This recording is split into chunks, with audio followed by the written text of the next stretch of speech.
la sala de Zoom, pero bueno, comencemos con nuestro itinerario del día de hoy, presentando al doctor Ricardo Vázquez Gutiérrez, quien aceptó dar con nosotros el día de hoy una conferencia magistral titulada Filosofía de la Ciencia y Pluralismo, algunos puntos de encuentro. El doctor Ricardo Vázquez Gutiérrez es licenciado y maestro en Filosofía y doctor en Filosofía de la Ciencia por la UNAM, con un postdoctorado realizado en el Instituto de Investigaciones Filosóficas de la misma universidad. Es actualmente profesor de tiempo completo en el área de Filosofía de la Ciencia y Teoría del Conocimiento en la Facultad de Filosofía y Letras de la UNAM. Ha impartido clases en la Facultad de Filosofía y Letras de la UNAM, tanto a nivel de licenciatura como a nivel posgrado, con los cursos Introducción a la Filosofía, Ontología, Historia de la Filosofía 5, de Descartes a Hume, Historia de la Filosofía 6, Kant e Inicios del Idealismo Alemán, hasta Teoría del Conocimiento, Filosofía de la Ciencia y algunos seminarios optativos relacionados con temas tales como la causalidad y los problemas de la inducción. Ha escrito diversos artículos que han sido publicados en revistas especializadas y capítulos de antologías sobre diversos temas de epistemología y de filosofía de la ciencia, así como traducciones del inglés al español de diversos artículos especializados. Es profesor asociado en la Universidad Autónoma del Estado de Morelos. Adelante, doctor, qué honor que haya aceptado estar con nosotros y le cedo la palabra para que imparta su conferencia magistral. Muchísimas gracias. Al contrario, Adrián, muchas gracias a ustedes, gracias a los organizadores del encuentro. Es un honor para mí estar en este primer encuentro de divulgación de la filosofía de la ciencia. Gracias a Mónica Gómez, al posgrado en Filosofía de la Ciencia por esta oportunidad y pues mi deseo de éxito para este encuentro, que no sea el último, que siga adelante los próximos años. Bien, bueno. Se trata, mi charla, es una ponencia introductoria de carácter divulgativo sobre la filosofía de la ciencia como área de estudio filosófico, su relevancia para la academia y para la sociedad en general. Voy a permitirme compartirles una presentación. Pero tienes que habilitarme, Adrián, por favor. Ya está, doctor, lo siento. Muchas gracias. Entonces, aquí está. Y, ok, espero que puedan ver. Voy a apagar, si me permiten, voy a apagar mi camarita porque mi internet está, ¿cómo se dice? Está, es inestable. Okay. Bueno, aquí voy. En efecto, la ponencia, la charla se llama La filosofía de la ciencia y el pluralismo, algunos puntos de contacto. La estructura de la misma es que primero les voy a hacer una caracterización de la filosofía de la ciencia, una caracterización no problemática, no controversial, porque es de manual básicamente, y algunos temas centrales. Voy a hablarles de algunos temas centrales de la filosofía de la ciencia. Me voy a concentrar posteriormente en un argumento a favor del pluralismo científico. Voy a reconstruir un argumento a favor del pluralismo científico. Voy a caracterizar, por supuesto, qué es el pluralismo científico. Y con base en este argumento, extraeré algunas consecuencias del argumento para la ontología, el método y la normatividad científica. Posteriormente, al final, habrá unas breves conclusiones. Muy bien, comencemos con el primer punto. Una caracterización no problemática, no controversial de la filosofía de la ciencia es que es la rama de la filosofía que se pregunta ¿qué es la ciencia? Se pregunta, en otras palabras, por la naturaleza del conocimiento científico, sus métodos, sus límites, entre otras cosas. Para algunos, la filosofía de la ciencia como tal inicia aproximadamente a principios del siglo XX en Viena con los positivistas lógicos. Para otros, la filosofía de la ciencia es tan antigua como la epistemología o la teoría del conocimiento. La razón por la que se piensa que la filosofía de la ciencia inicia a principios del siglo XX es porque la reflexión sobre la ciencia se institucionaliza. En particular, empieza a haber clases en las principales universidades de Europa bajo el título de Filosofía de las Ciencias Inductivas. Incluso un poco antes de finales del siglo XIX ya había este tipo de materias en las universidades. Filosofía de las Ciencias Inductivas, en donde fundamentalmente se preguntaban por los métodos o el método de las ciencias inductivas, de las ciencias empíricas. Otros, quienes piensan que la filosofía de la ciencia arranca desde mucho antes, por ejemplo, con Platón, Aristóteles, Bacon, Descartes, Kant, etc., se dice que pues hacen filosofía de la ciencia porque se preguntan por las condiciones del conocimiento científico de su época, ¿no? De su tiempo. Así Platón, por ejemplo, tomando como modelo las matemáticas, pues elabora una teoría del conocimiento en relación a cómo es posible, cuáles son las condiciones que hacen posible el conocimiento matemático y de ahí hacia abajo, ¿no? Aristóteles igual, ¿no? Se pregunta también por unas condiciones físicas, metafísicas para el conocimiento.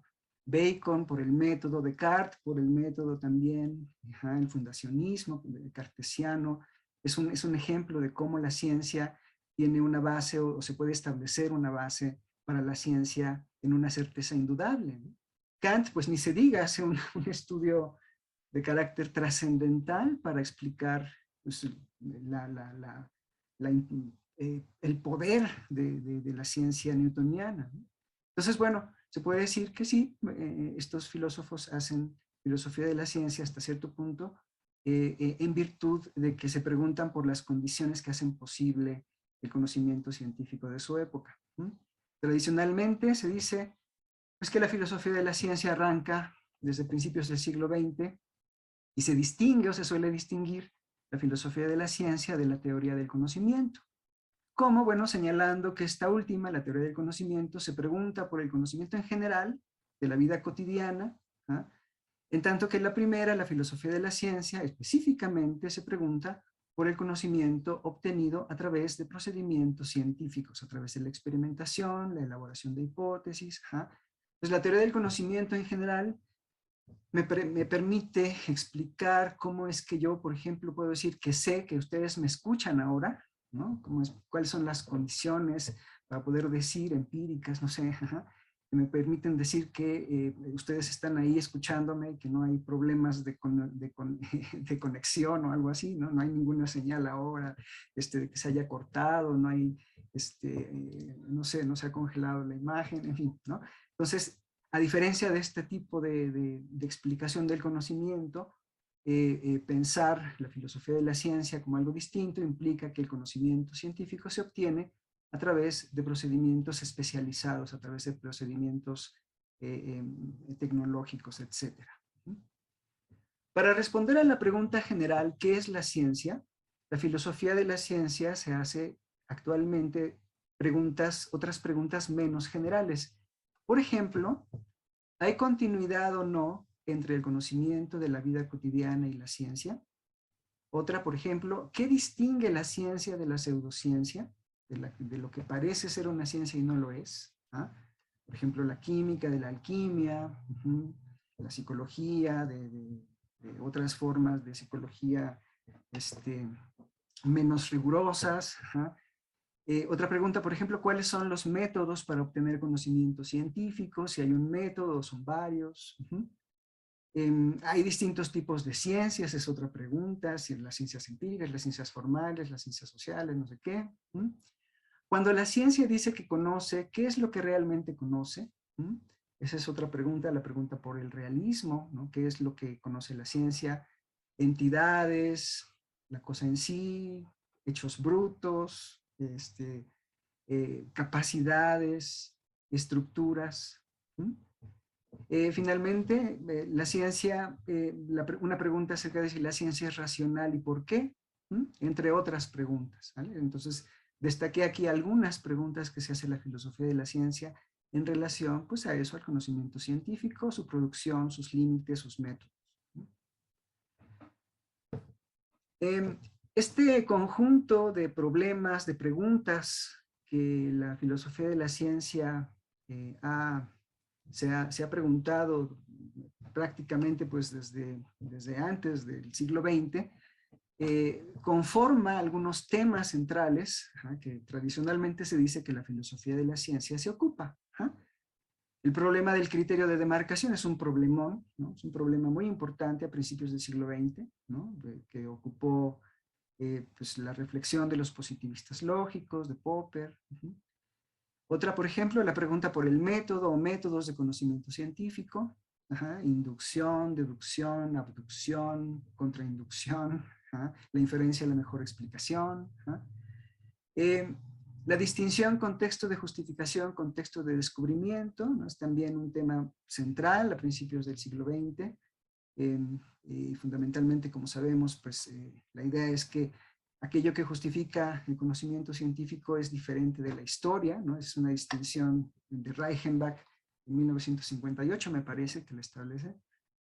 Entonces el contexto de descubrimiento, la historia, pues no nos da elementos para la justificación. La justificación debe ser algo independiente de la historia, la justificación del conocimiento científico. Seguir reglas, seguir prescripciones de carácter metodológico, pero no la historia del descubrimiento, ¿no? Otra pregunta importante es acerca del mecanismos del cambio científico. Ya nos estamos refiriendo también un poco a la nueva filosofía de la ciencia, lo que se conoce como la nueva filosofía de la ciencia. El positivismo lógico explicaba el cambio científico de una forma como inclusión lógica, ¿no? Que las leyes de Newton incluyen las leyes de Kepler, las subsumen, ¿no? Y son más abarcadoras, y las leyes de Kepler a su vez subsumen y son más abarcadoras o más abarcantes que las leyes de Tycho Brahe y así, ¿no? Sin embargo, como sabemos, a partir de los 60, pues se busca algún mecanismo que permite explicar el cambio científico, por ejemplo, la revolución científica, o por ejemplo, el progreso de los programas de investigación, o el desarrollo con base en el diálogo de las teorías, ¿no? Por decir algunas, ¿no? En fin, ¿no? La pregunta por la racionalidad científica también es un tema muy importante. La racionalidad científica, vista por ejemplo desde el punto de vista de los positivistas lógicos, tenía que ver con qué tanto la evidencia apoya la hipótesis, ¿no? Qué tanto la evidencia apoya una hipótesis, y tenemos pues razones matemáticas, lógicas para creer que sí o no. En Popper, por ejemplo, la racionalidad científica tenía que ver con qué tanto las hipótesis pueden ser contrastadas adecuadamente, soportan la contrastación, sobreviven. En fin, ¿no? La racionalidad está puesta en otro lado.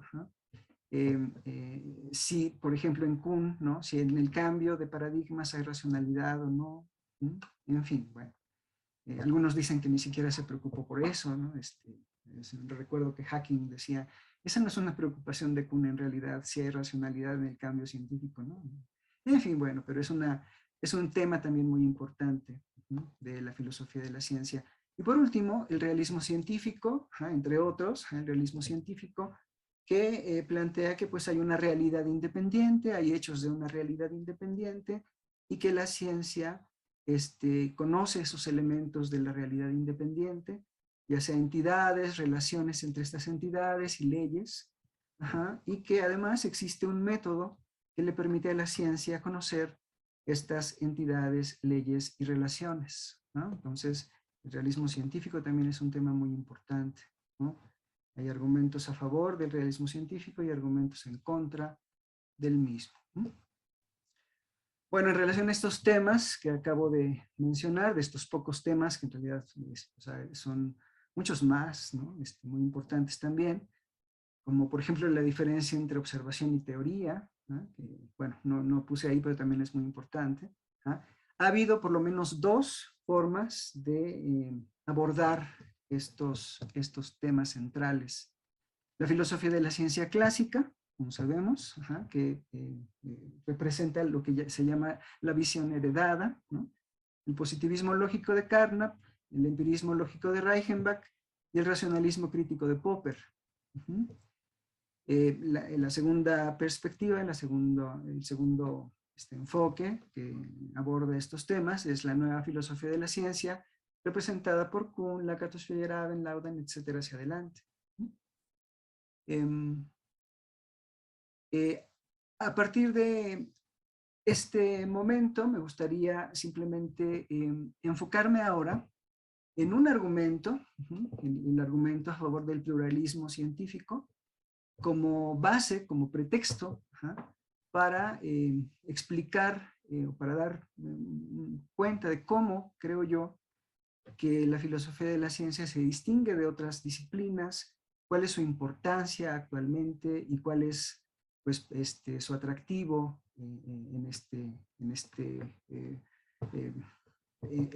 digamos, en este encuentro de divulgación de la filosofía de la ciencia, cuál sería la razón por la que la filosofía de la ciencia es atractiva actualmente, creo yo. Bien, el argumento a favor del pluralismo solo puede entenderse si se le contrasta con un argumento en contra del pluralismo, un argumento que tiene que ver con el monismo científico. Voy a revisar cada una de estas premisas brevemente y posteriormente mostraré y explicaré el argumento del pluralismo científico, a favor del pluralismo científico.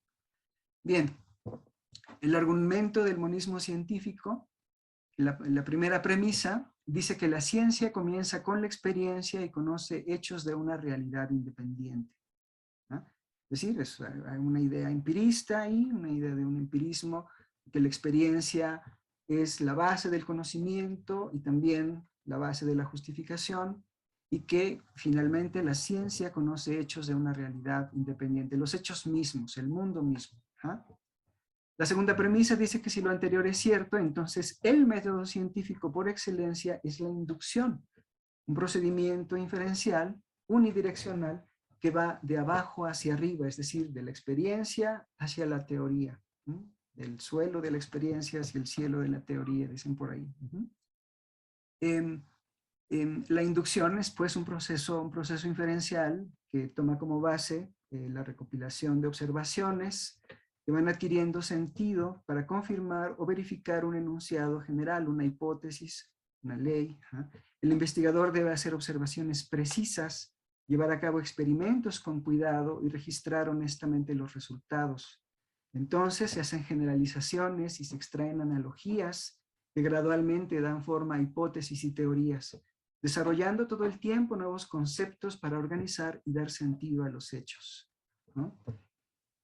La tercera premisa de este argumento dice que si la inducción es el método de la ciencia, de ello se desprende un único criterio válido para explicar el sentido teórico de las proposiciones de la ciencia. Este es el criterio empirista del significado. Una proposición genuina, una proposición epistémicamente válida, es aquella que tiene una referencia empírica, ¿no? Que tiene un significado empírico, ¿no? Que puede ser llevada a una experiencia posible, que hay un método para poder verificarla. Y por último, la cuarta premisa de este argumento es que si la inducción es el método de la ciencia, también se obtiene un criterio para distinguir las proposiciones de la ciencia de las que no lo son. El criterio, como sabemos, es el criterio de verificabilidad empírica. Las proposiciones de la ciencia son científicas o son propiamente científicas si pueden ser empíricamente verificables. Bueno, ¿cuál es la conclusión de este argumento? Podemos ver, la conclusión es que con base en la misma evidencia empírica, solo puede haber un método válido, una teoría válida para un dominio de investigación y un conjunto discreto de teorías teóricas válido. Un único método válido es la inducción, por supuesto, una única teoría válida sobre un dominio de investigación, aquella que ha sido verificada, y un conjunto discreto de entidades teóricas a las que esa teoría hace referencia. ¿Vale? Entonces, esa es la conclusión del argumento a favor del monismo científico. ¿Qué es monismo científico? Bueno, pues la reunión de estas tres tesis. Un único método, una única teoría válida en un momento dado y un conjunto discreto de entidades teóricas.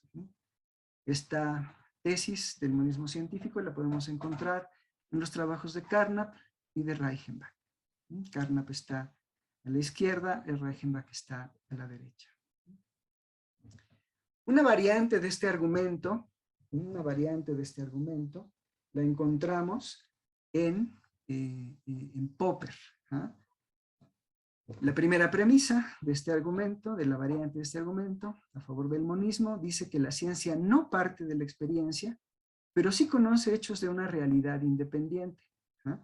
Sí conoce hechos de una realidad independiente, pero no de forma inductiva, no a través de la inducción, sino a través de un método deductivo. Ese método, como sabemos, es el método de las conjeturas y las refutaciones. La segunda premisa de esta variante del argumento del monismo es que si la ciencia no parte de la experiencia, entonces el método de la ciencia no es la inducción, sino la deducción, un método deductivo, un procedimiento inferencial unidireccional que va de arriba hacia abajo, de la teoría hacia las observaciones. Conjeturas y refutaciones llamaba Popper a este método.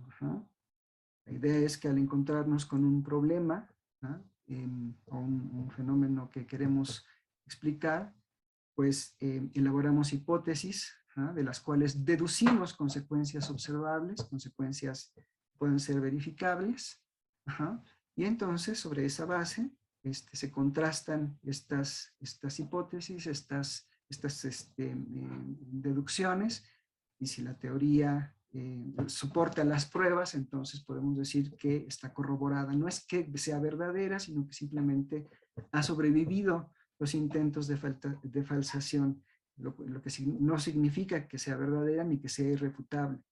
Recordemos que la irrefutabilidad de una teoría para Popper no es una virtud, sino un vicio. Las teorías científicas, la tercera premisa de esta variante del argumento, dice que las teorías científicas no pueden verificarse, de acuerdo con Popper, por dos razones. La primera es porque su extensión es empíricamente inabarcable, y la segunda porque basta con una sola excepción para falsarlas, ¿no? La primera razón, pues es una razón epistemológica, ¿no? No podemos observar toda la extensión de una ley o de una teoría. Y la segunda, pues es una razón estrictamente lógica, ¿no? Basta una sola excepción para falsar la teoría aceptada, ¿no? Entonces, pues si las teorías, como dice la premisa 4, si las teorías no han de poder verificarse, por lo menos sí han de poder contrastarse, dice Popper. ¿Cómo? Bueno, poniéndolas a prueba con el firme propósito de mostrar que son falsas, y si las teorías no resisten las pruebas, se encuentra que los hechos mismos son los que demuestran su falsedad. Aquí aparece otra vez la idea muy criticada por Kuhn, muy criticada por Lakatos y por Feyerabend, ¿no? Como un empirismo ingenuo o un falsacionismo ingenuo, ¿no? De que es el mundo mismo el que muestra la falsedad de una teoría. La conclusión de esta variante del argumento del monismo científico es que, con base en el mismo conjunto de evidencia contrastadora, de pruebas contrastadoras, uno, no puede haber distintas teorías válidas al mismo tiempo sobre un mismo fenómeno. Dos, no puede haber distintos métodos científicos válidos. Tres, no puede haber diversidad ontológica en una misma disciplina. Entonces, si revisáramos ahora las conclusiones de la variante esta y del primer argumento, nos podemos dar cuenta que son las mismas. La validez epistémica de una teoría depende de algo que no es la teoría, de algo independiente de los hechos. Y eso hace que no pueda haber distintas teorías válidas al mismo tiempo. No puede haber tampoco distintos métodos, no puede haber un pluralismo metodológico, ni tampoco un pluralismo ontológico. Bueno, entonces aquí tenemos a Popper, quien propone justamente este método muy interesante, muy importante realmente, de el método de las conjeturas y refutaciones. Bueno, como podemos ver, la primera premisa del argumento, del primer argumento, de la primera versión del argumento, plantea que el conocimiento parte de la experiencia y que la ciencia conoce hechos de una realidad independiente. ¿Ah? Esta tesis encuentra obstáculos, encuentra problemas, caray, desde Locke, ¿no? Desde el siglo XVIII. ¿No? Locke ya hacía una diferencia entre objetos externos, las ideas de esos objetos. ¿No? Recordemos que siguiendo a Boyle, Locke plantea que la fisiología de los órganos sensoriales interviene en los procesos de formación de ideas. Entonces, jamás podremos tener un acceso directo a los objetos externos, jamás podremos tener una corroboración de uno a uno de nuestra representación de la idea de esos objetos con los objetos externos. Esa diferencia es insalvable. Bueno, la idea es que hay una diferencia entre la representación y el objeto que causa esa representación por nuestra constitución fisiológica. Este es un argumento fisiológico. Por otro lado, Kant, ¿no? Como sabemos, plantea la crítica de la razón pura que lo que conocemos no son las cosas mismas, sino objetos teóricamente moldeados por nuestro esquema conceptual, por las intuiciones, espacio y tiempo, y las categorías, ¿no? Entonces, solo podemos conocer, dice él, fenómenos, es decir, objetos teóricamente constituidos, objetos categorialmente articulados por nuestro esquema conceptual y por nuestras intuiciones, espacio y tiempo. No podemos conocer la cosa en sí, no podemos conocer la cosa misma, ¿no? El mundo externo. Duhem, en 1906, plantea la tesis de la carga teórica de la observación, pues que fundamentalmente, como saben, ¿no? Dice que toda observación está cargada conceptualmente, ¿no? Teóricamente. Entonces, pues eso abre una diferencia importante entre la cosa misma, los hechos y pues, lo que conocemos. Por último, Hanson, entre otros, muchos más, ¿no? Entre otros, Hanson plantea pues, que no hay diferencia entre teoría y observación, que ver es interpretar, que no son dos momentos distintos, uno el de la recepción pasiva y luego la interpretación activa. No, ver es ya una acción, es una actividad, es interpretar. Bueno, con base en estas críticas, la premisa 1 del argumento del pluralismo científico, la primera premisa de este argumento, dirá, en consecuencia con lo que acabo de decir, que la ciencia no parte de la experiencia, que la ciencia no parte de la experiencia, ni conoce hechos de una realidad independiente. ¿No? Parte de problemas teóricos relativos a marcos disciplinares, desde los cuales ciertos objetos tienen sentido y por lo tanto la ciencia conoce objetos teóricos, articulados teóricamente, es decir, hechos moldeados por los marcos teóricos. Esta premisa, pues es un rechazo, claro, a un empirismo ingenuo, es un rechazo también a un realismo científico, pues también ingenuo, acrítico, y bueno, también es una crítica a una forma en la que Popper plantea las cosas, ¿no? Que sí hay una posibilidad de conocer los hechos de una realidad independiente a través de la contrastación, ¿no? La segunda premisa del argumento a favor del pluralismo científico es que si lo anterior es correcto, si la ciencia no parte de la experiencia ni conoce hechos de una realidad independiente, entonces ni la inducción ni la deducción son el método de la ciencia, ¿no? Sino algún otro método inferencial bidireccional, creativo, ampliativo e interpretativo. Por ejemplo, la contrainducción de Feyerabend, ¿no? La abducción de Peirce, por ejemplo, entre otros, ¿no? La tercera premisa de este argumento plantea que si lo que conoce la ciencia son objetos teóricos, mientras más teorías haya en una misma disciplina investigando el mismo fenómeno, mejor, pues esto significará una mayor capacidad explicativa y resolutiva. Y si lo anterior es correcto, dice la premisa 4, si lo anterior es correcto, también hay una ampliación de la ontología de una disciplina, pues distintos puntos de vista ven los objetos de distinta forma. Hay una ampliación de la ontología, hay una ampliación de la base empírica. Por último, la última premisa de este argumento dice que lo que valida las teorías, pues no son los hechos mismos, sino ciertos factores de carácter pragmático, como por ejemplo su capacidad para darle sentido a las investigaciones, que es el paradigma de Kuhn, su carácter progresivo, ¿no?, que está constantemente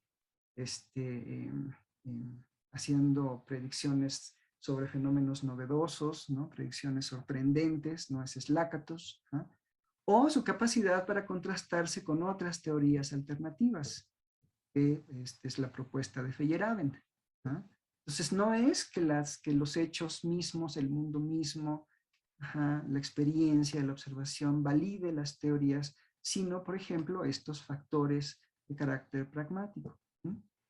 Y tampoco las teorías son refutadas por los hechos mismos, ¿no?, sino por otras teorías, por otros enfoques teóricos que muestran, pues, aspectos de la ontología de una disciplina que pueden entenderse como instancias refutadoras de la teoría que aceptamos, ¿no?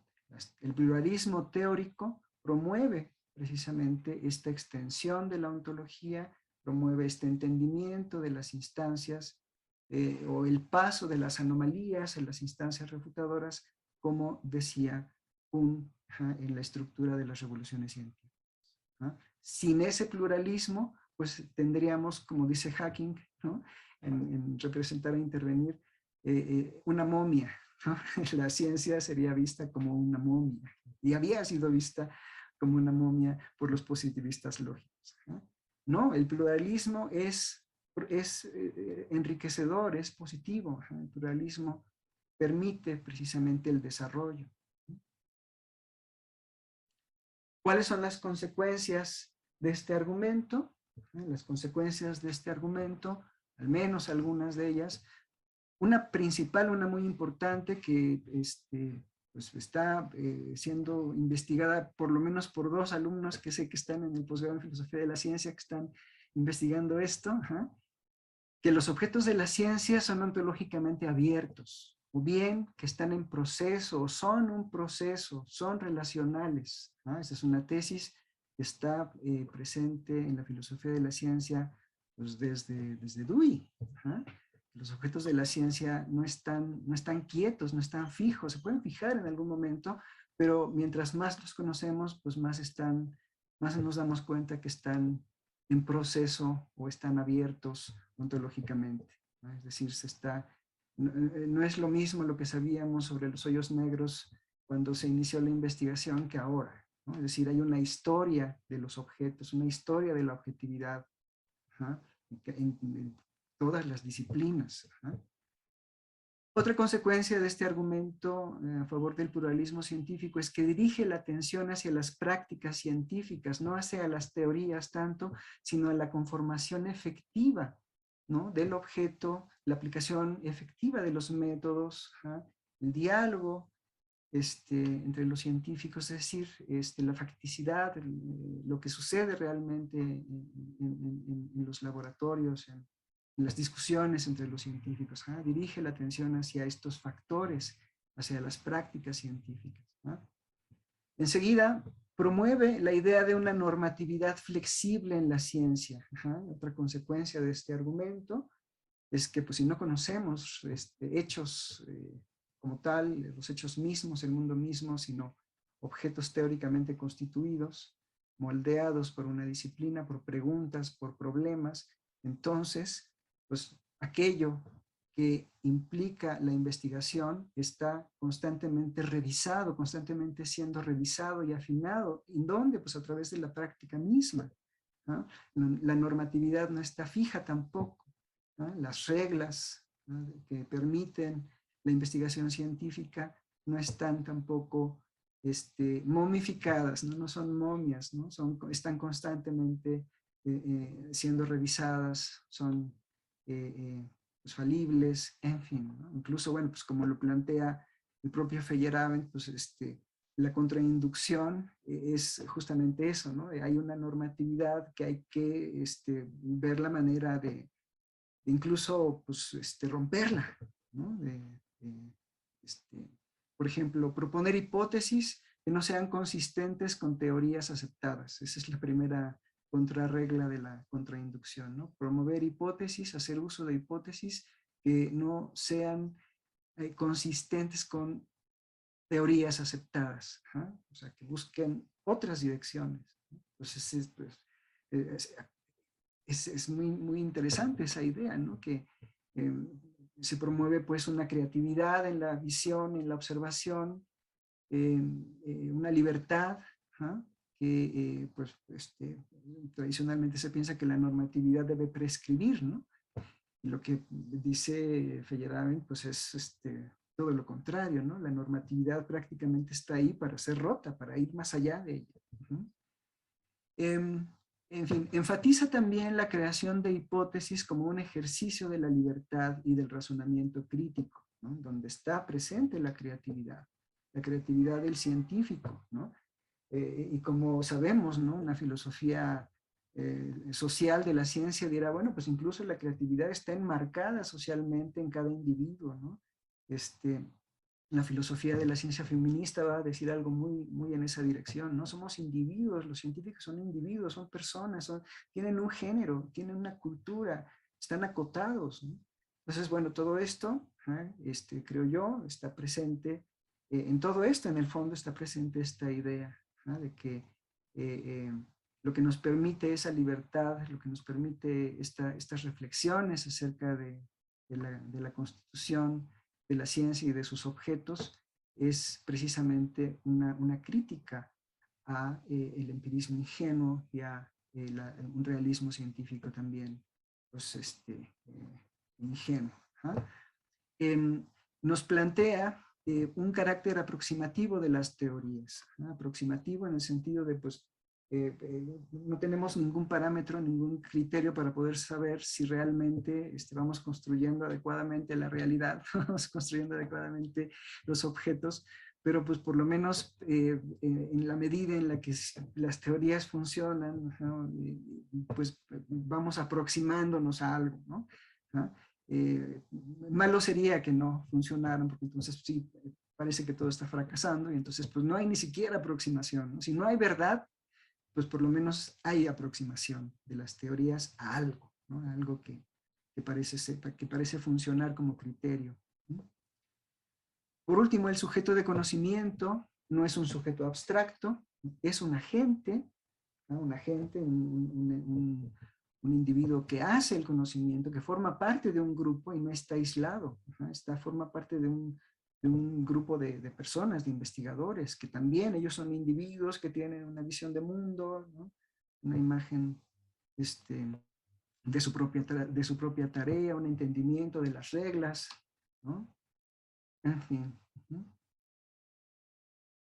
Paso por último a las conclusiones. A las conclusiones, me quedan 3 minutos, según veo. El desarrollo que he presentado en esta breve charla, que va desde el monismo, desde un argumento monista, el positivismo lógico, hasta su variante en Popper, que es muy interesante, pero todavía sigue siendo, ¿no? Hasta el pluralismo científico promovido por una crítica al empirismo ingenuo y al realismo científico, a la idea de que es posible la observación neutra, a la inducción como un método pasivo y meramente reactivo, y a la idea de que no puede haber dos objetos teóricos al investigar un mismo hecho, ¿no? Nos muestra, creo yo, que a la base, ¿no? A la base de las nuevas perspectivas en filosofía de la ciencia está presente esta idea fundamental, ¿no? Una idea que algunos seguramente ahora están pensando, pues es una idea constructivista. Sí, pues el objeto de la ciencia se está construyendo, ¿no?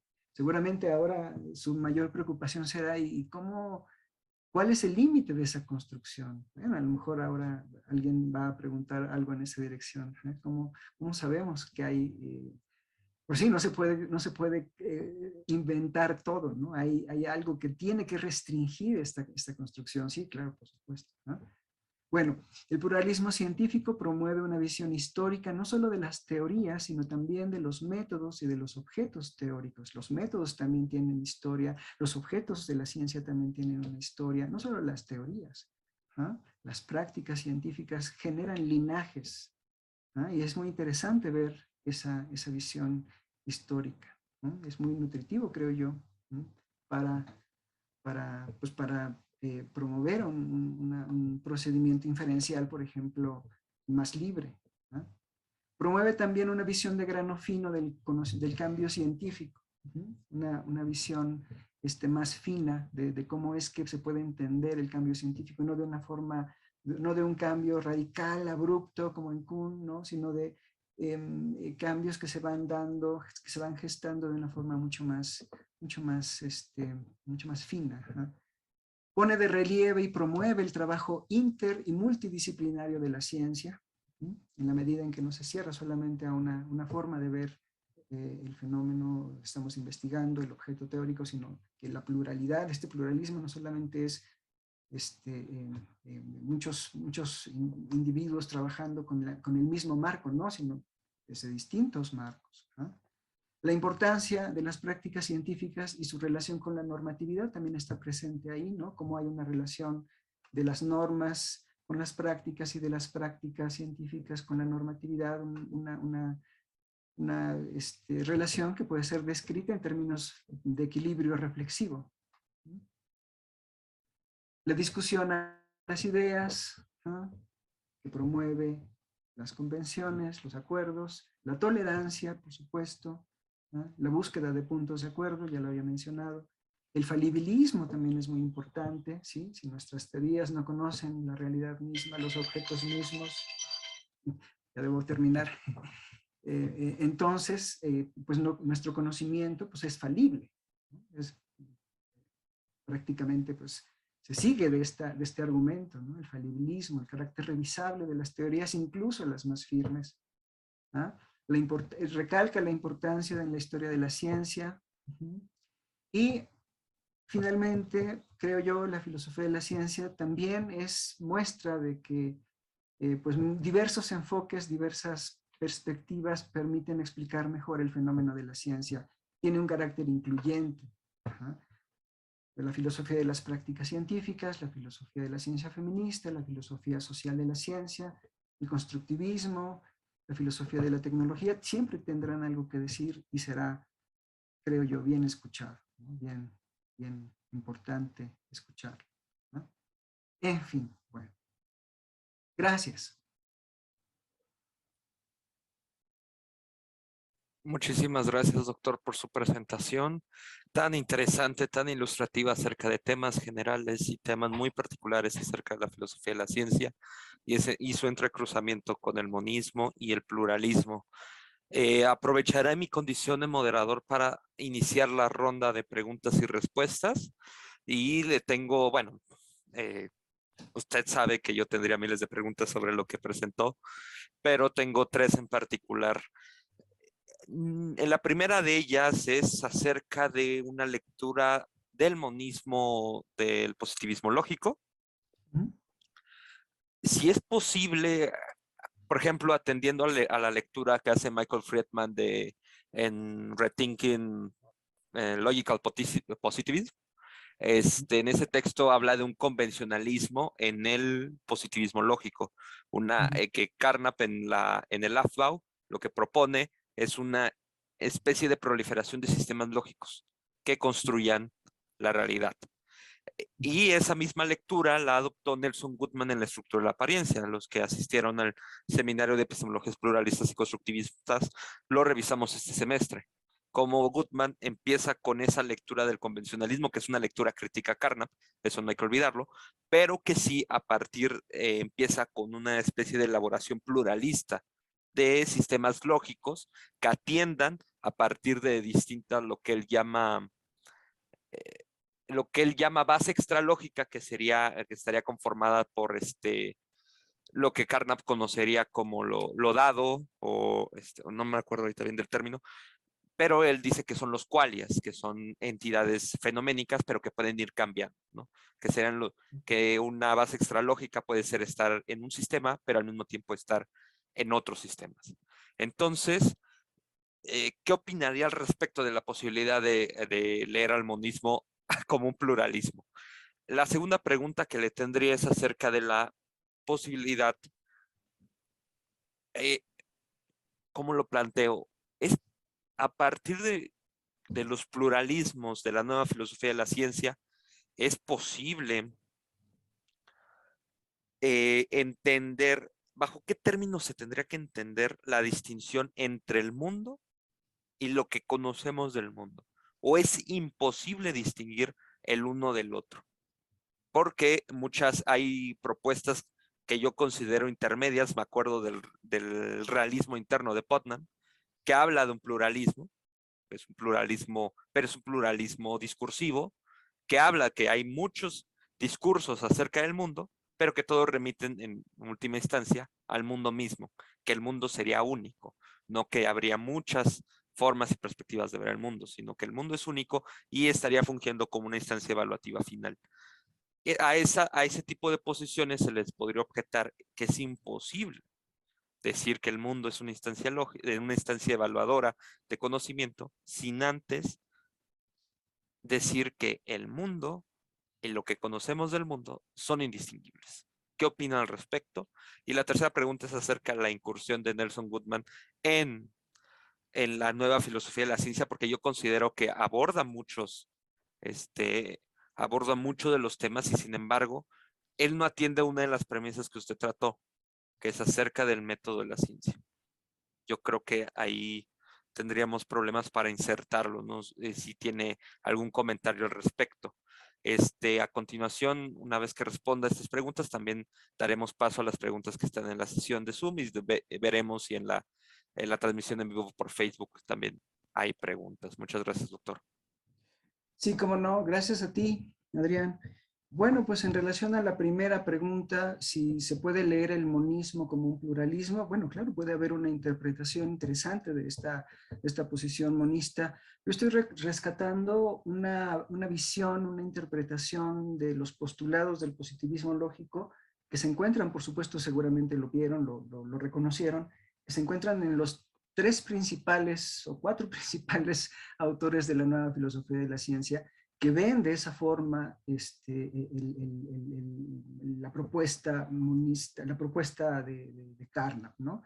Específicamente en relación a la idea de que la base de la ciencia, lo que constituye la base objetiva de la ciencia son enunciados básicos, ¿no? Y esos enunciados básicos están conectados con hechos, de manera no inferencial y unidireccional, de los hechos hacia los enunciados.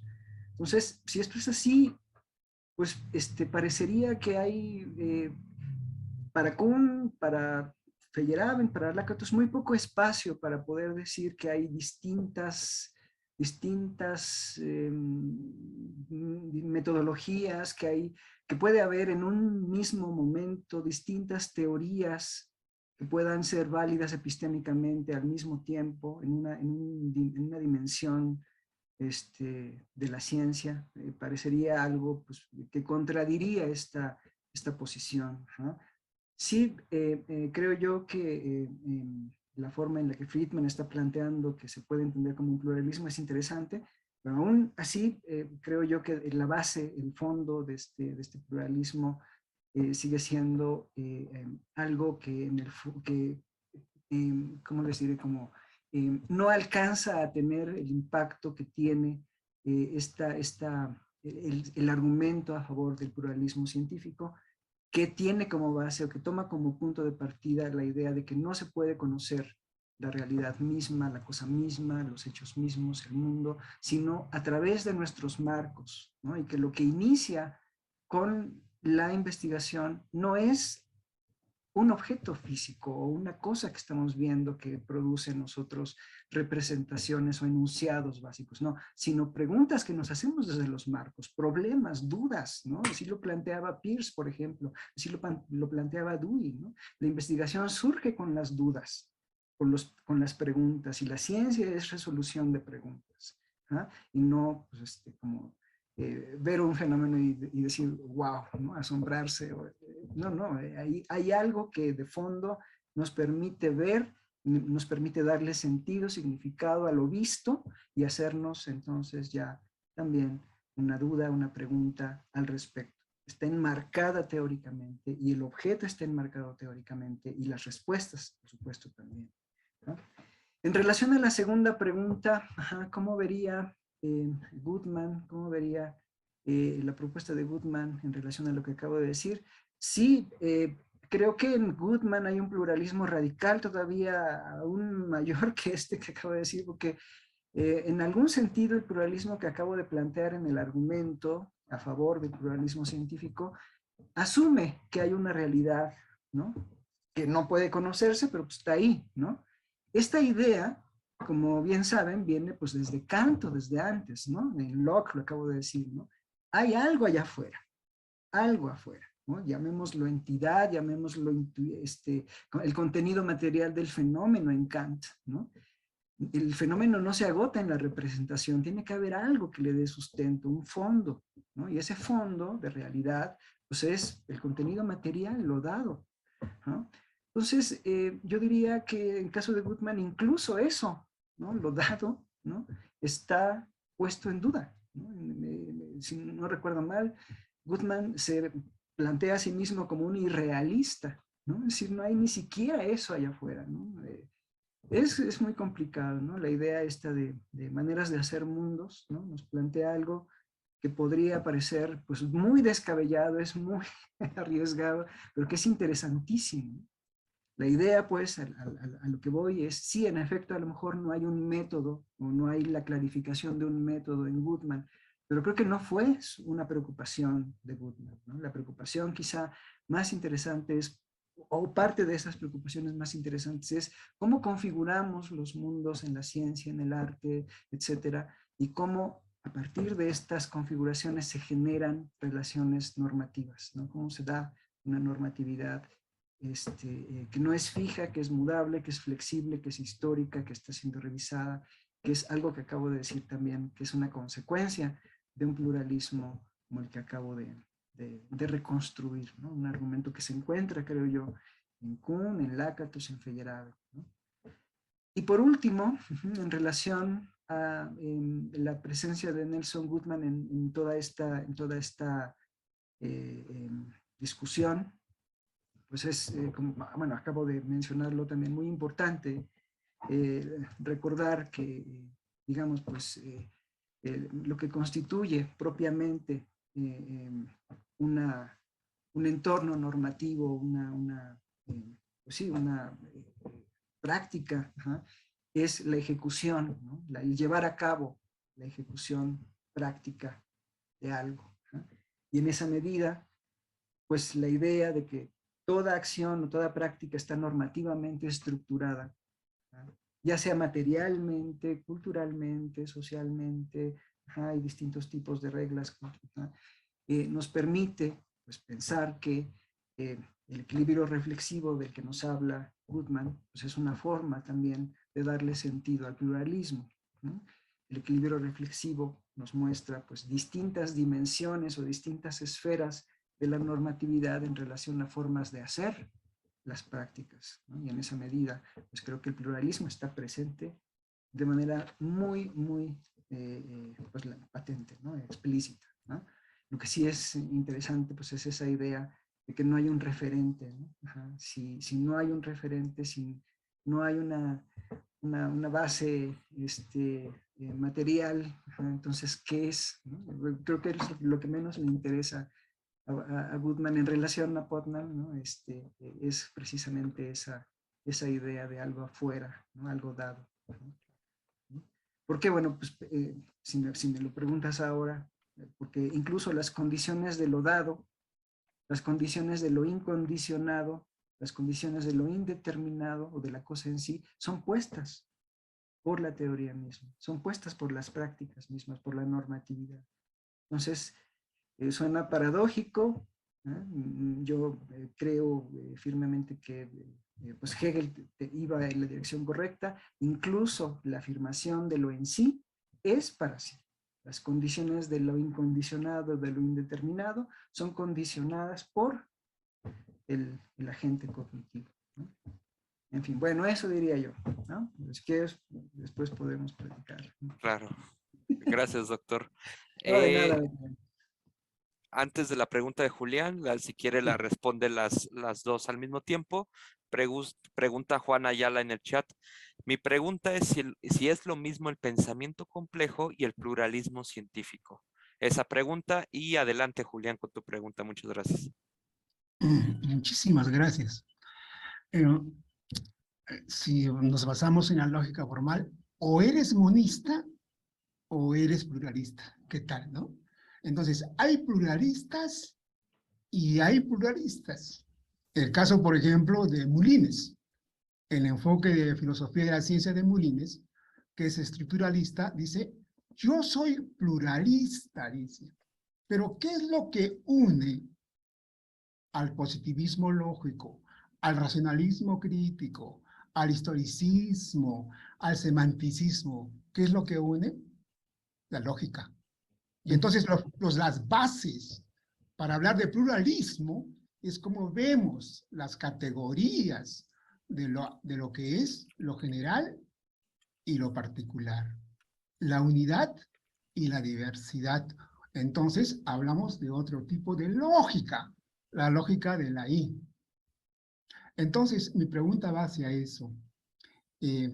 ¿Por qué no usted ha tomado esto, la lógica?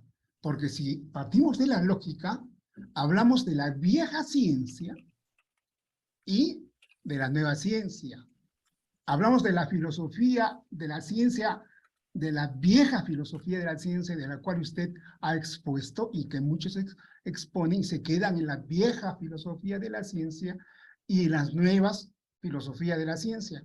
Hablamos de los problemas epistemológicos de la filosofía, de los viejos problemas, como usted ha planteado, ese viejo problema superado para muchos, como el contexto de justificación, el contexto de descubrimiento. Entonces, ¿estamos bajo qué lógicas estamos? Y hablamos de que, por ejemplo, el caso de Moulines, que dice, mire, la ciencia ya se acabó en los 70, ya no hay más ciencia, lo que hay ahora es tecnologismo, y no ve esta relación entre la ciencia y la tecnología bajo una nueva lógica. Yo encuentro por ahí, es decir, para hablar de filosofía de la ciencia, indudablemente que tenemos que estar empapados con el avance de la ciencia y la tecnología.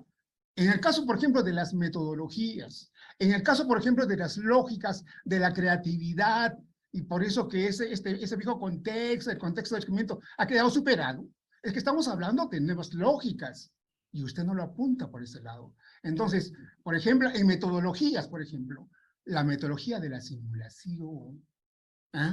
Del modelamiento, están en bases a otras lógicas, ¿no?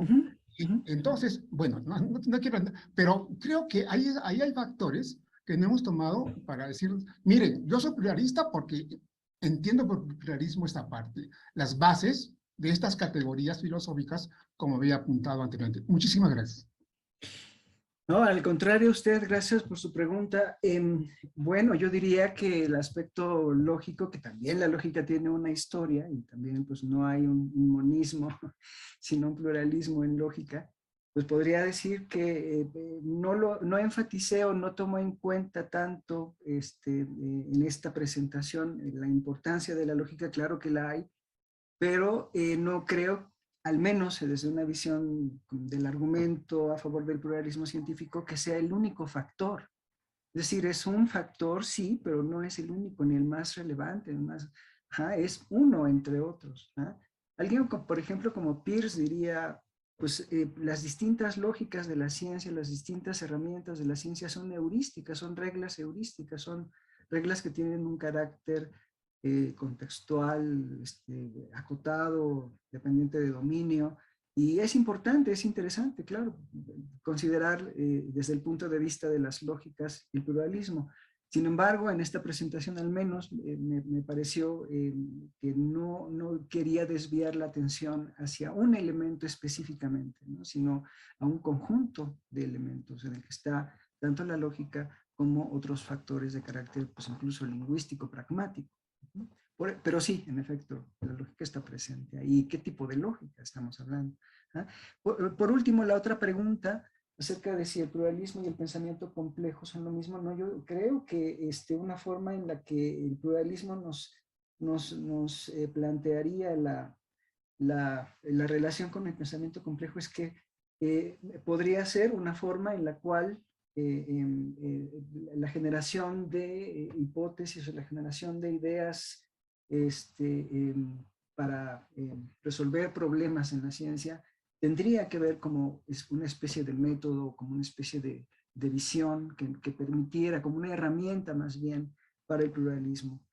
No equipararía el pensamiento complejo con el pluralismo, ¿no? Sino como una condición para el pluralismo, ¿no? Como precisamente ese método no unidireccional de abajo hacia arriba o de arriba hacia abajo, la inducción o la deducción, sino como un proceso mucho más rico de investigación y de inferencia que no es, que es